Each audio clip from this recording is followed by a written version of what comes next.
దినేష్ నేను, అదేవిధంగా సోమా గోపాల్ అతను ఎమ్మెల్యేని. ఈ యొక్క అమూల్యమైన ఓట్లు మాకు 7వ నెంబర్ మీద నక్కా దినేష్ అని ఉంటుంది, అన్నది 10వ నెంబర్ మీద ఉంటుంది.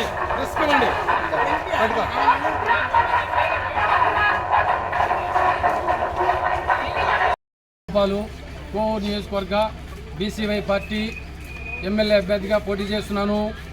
ఇక్కడ సామాజిక వర్గాలకి తావు లేకుండా ఉన్నత వర్గాలు డబ్బులున్న వాళ్ళే ఇక్కడ పోటీ చేయాలన్నదే వాళ్ళ సిద్ధాంతం. కానీ మనసు పెట్టి ప్రతి కులంలోంచి పోటీ చేస్తే ఆ వర్గాలు పక్కకి వెళ్ళిపోతాయన్నదే నా సిద్ధాంతం. దానికోసమే నేను సామాజిక వర్గానికి ముందు దారి చూపించాలని ఈరోజు నేను పోటీలోకి వచ్చాను. నేను సామాన్యుని, కోటీశ్వరునైతే కాదు, నిత్యం పని చేసుకొని జీవించేవాడిని. కాబట్టి నన్ను ఈ ప్రజలందరూ ఆశీర్వదించి నాకు ఓటేసి గెలిపిస్తారని నేను మనసారా కోరుకుంటున్నాను. ఈ కోవూరు ప్రజలు అందరూ కోటీశ్వరులే, ఈడెవరు బిచ్చగాళ్ళు కాదు. డబ్బులు ఇస్తే అమ్ముడిపోయేవాళ్ళు అసలు లేరు. ఇక్కడ షుగర్ ఫ్యాక్టరీని మూసేశారు. సామాజిక వర్గానికి అన్ని విధాలుగా ఆదాయం తగ్గిపోయింది.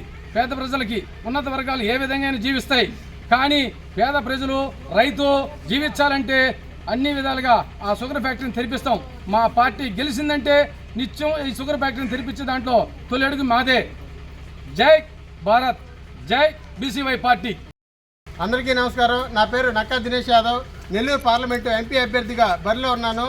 ఇప్పుడు జరుగుతున్నటువంటి సార్వత్రిక ఎన్నికల్లో మన పార్లమెంటు అభ్యర్థులుగా ఏమహేమీలు అందరినీ ఢీకొట్టే విధంగా ఒక సామాన్యమైనటువంటి యువకుడిని ముందుకొచ్చి ప్రతి ఒక్కరికి సమయస్ఫూర్తిగా నిలిచి ఈరోజు పోటీ చేయడానికి ప్రతి ఒక్కరూ యువకులు అందరూ ముందుకు వచ్చే విధంగా వాళ్ళకి సమయస్ఫూర్తిగా నిలిచారని చెప్పేసి ఈ సందర్భంగా తెలియజేస్తున్నాను.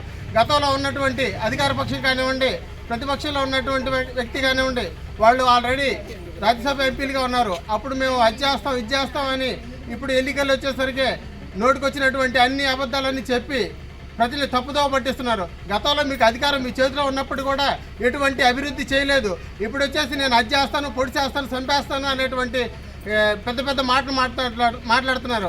అయ్యా, గతంలో మీకు చేతకానటువంటి అభివృద్ధి ఈరోజు ఏ విధంగా మీ చేత అవుతుందని చెప్పేసి ఈ సందర్భంగా తెలియజేసుకుంటూ, బడుగు బలహీన వర్గాల ఆశాజ్యోతి అయినటువంటి శ్రీ బోడే రామచంద్ర యాదవ్ గారి పార్టీ బీసీవై పార్టీ, ఆ పార్టీ తరఫున సామాన్యమైనటువంటి ప్రతి ఒక్కరూ పోటీలో ఉంటారు. ఈ సందర్భంగా ప్రతి ఒక్కరికి నేను తెలియజేసుకునేది ఏంటంటే, 13వ తారీఖు జరుగుతున్నటువంటి సార్వత్రిక ఎన్నికల్లో ఎంపీ అభ్యర్థిగా నేను 7వ నెంబర్ నక్కా దినేష్, చెరుకు రైతు గుర్తు, ఈ గుర్తు మీద మీ యొక్క అమూల్యమైన ఓటు వేసి అత్యధిక మెజారిటీతో గెలిపించి నన్ను లోక్సభకు పంపించవలసిందిగా కోరుకుంటూ సెలవు తీసుకున్నాను.